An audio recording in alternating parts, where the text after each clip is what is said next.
My name is Travis Wayne Goodsell. This video is a part of a series.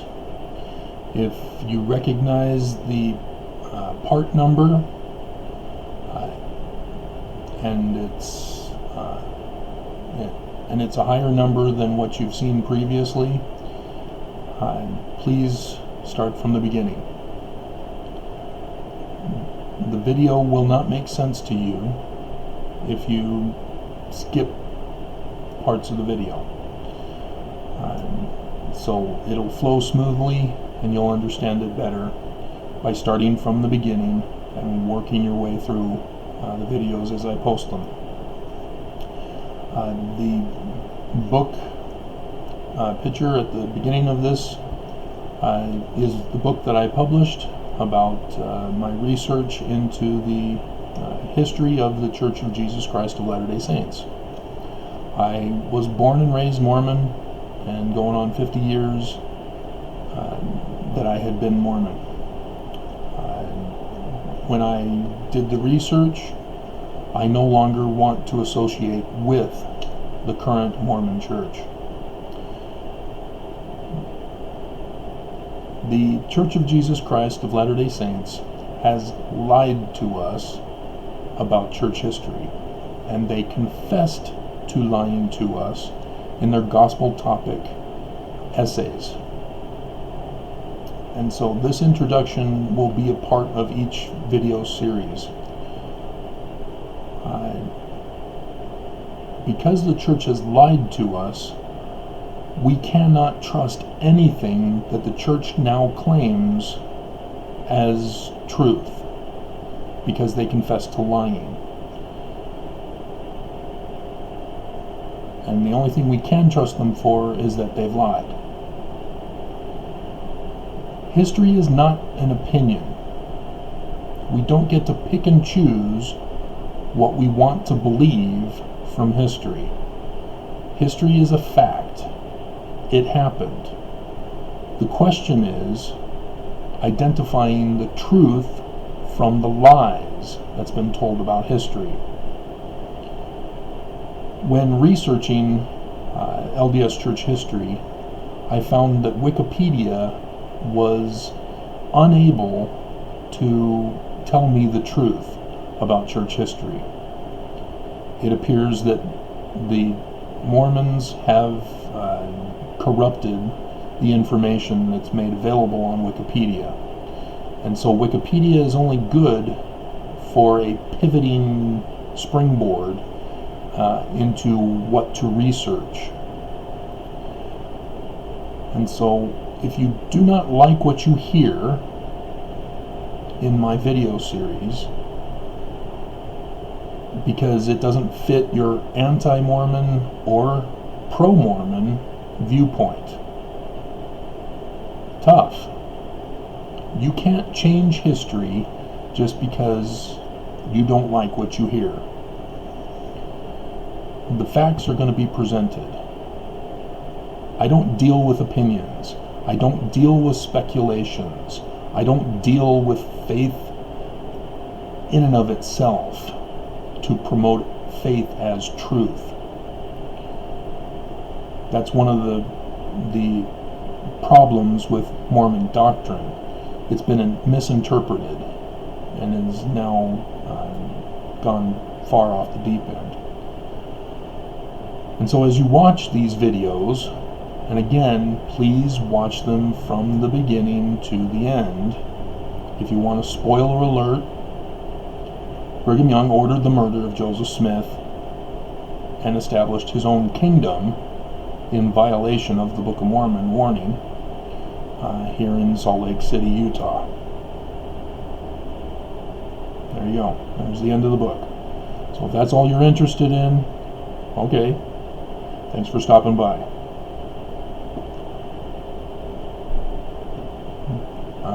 So what will be presented will be shocking, because you've never heard many of these things that I'll be bringing up. And many of these things that I bring up will correct your understanding, whether you're Mormon or an anti-Mormon. So again, don't let your beliefs bias the viewing of these videos, because these are based on fact, based on the evidence, and I will be showing through the process how history is to be researched. And I'll give you an example. No man knows my history, if you remember Fawn Brody's book.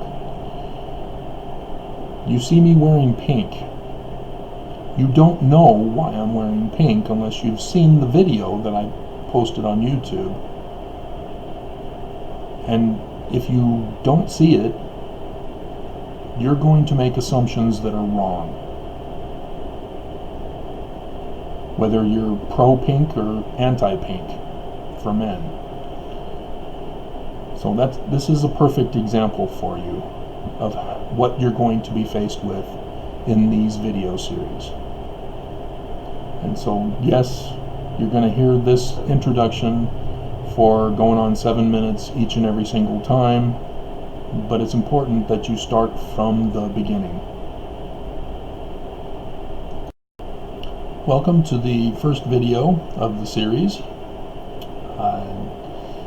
The process that I'll be using, which is why it's necessary to start with this video rather than skipping ahead or listening to future ones, because YouTube won't purposely start you at the first one. This one's my information will be taken primarily from the book that I published, The Real History of the Book of Mormon, The Truth About the Most Lied About Book. That picture that you saw in the beginning of the introduction. I'm going to, instead of just reading it from cover to cover, I'm going to instead start with Joseph Smith Sr. and Lucy Mack and work my way through it. As I come across a pivoting point where I need to branch off and explain other information, I'll do so.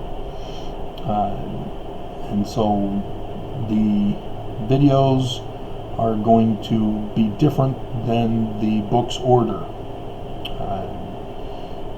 It's my intention to redo this book according to the pattern that I'm doing these videos. And so bear with me as I try to reorder what the book presents instead. For example, I'll be talking about Joseph Smith and Lucy Mack first, and then go to the kids they had, and not get into Masonry at this point. That'll be a separate video.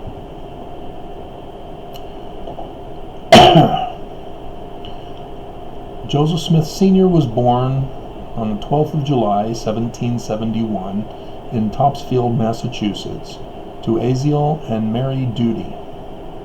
He married Lucy Mack, born 8th July, 1775, in Gilsum, New Hampshire, on 26 January 1796 in Turnbridge, Vermont. Lucy's brother Stephen paid the dowry for Lucy of $1,000 from his business.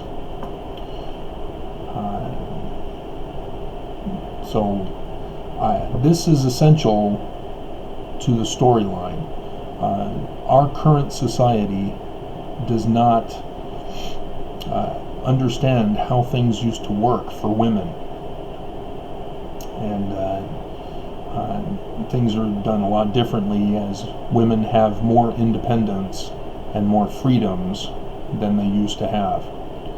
And so this is important to understand as we go through church history, because there's been lots of lies blamed on women, and lies in favor of women even. that we need to correct the information of. Alright, now I need to skip ahead to page 112.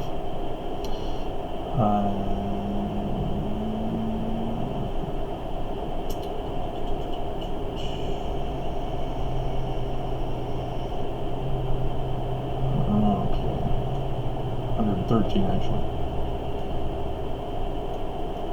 Alright, they had a number of children, and I don't have their birth dates here. So, sorry about that. This will be corrected in the revision. Their birth dates, I'm pretty sure, were put where I bring them up when they were born in the timeline that I wrote. Yeah, because I remember forgetting to put this in the short chapter that I published, and so I put it in the other one, and then so chaos ensued. So sorry about that. They had Alvin was their firstborn, and the name Alvin means friend of elves. It's from Old English. Now this is important because of the meaning of the names. Our day, there's more people that don't really care about the meaning of the names. Most parents choose an emotional attachment name rather than the meaning of the name for their children. The meaning of the names are clues into the real church history. And the reason why is Hiram is the second son, and it's spelled Hiram.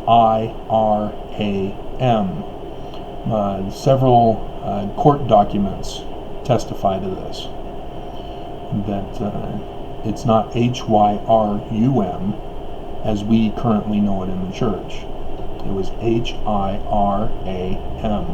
And there's a reason for that, and it has to do with masonry, and we'll get to that. It means exalted brother. It's from Hebrew. Then they had a daughter, Sophronia. It means prudent.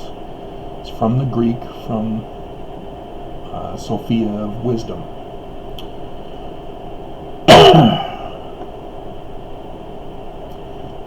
Then they had Joseph Smith Jr. This one is given the incorrect name from Hebrew. It's obviously refers to the Hebrew character in the Hebrew text of the Bible, of the story of Joseph of Egypt. But the Paleo-Hebrew meaning is different from the Semitic Hebrew meaning. The Paleo-Hebrew meaning is Yah adds, or more correctly from Paleo-Hebrew, reed of Yah. Yah being the Hebrew God. Yahweh or Jehovah as you currently understand it, as the Y got corrupted in the European languages into the J. So reed of Yah is the correct translation of Joseph from Paleo-Hebrew. Then they had Samuel Harrison. Now, Samuel means name of God in Hebrew. And then Harrison is son of the house protector. So basically the son of the father. Harrison, son of house protector. And that comes from English. Then they had William, which means resolute protector. So you're starting to see that the family's naming started with an elvish meaning, Alvin, from Old English, but then they switched to Hebrew with Hiram, who was born in the 1800s. in 1800. That's important to understand because of what we'll get to. And then they get into, well, let's finish the names and then we'll explain. And then after William, which is resolute protector from the Old High German, and they had Catherine, which pure from Greek, and similar to Karen. And then they had Don Carlos, and Don Carlos is similar to what Donald means. That's why Dons come from Donald, and it means world ruler. It's a Gaelic Dom Nal. Seeing that right? The font's a little small in order for me to see the whole page when I type, so bear with me. And then Carlos is a full-grown male from the Germanic language.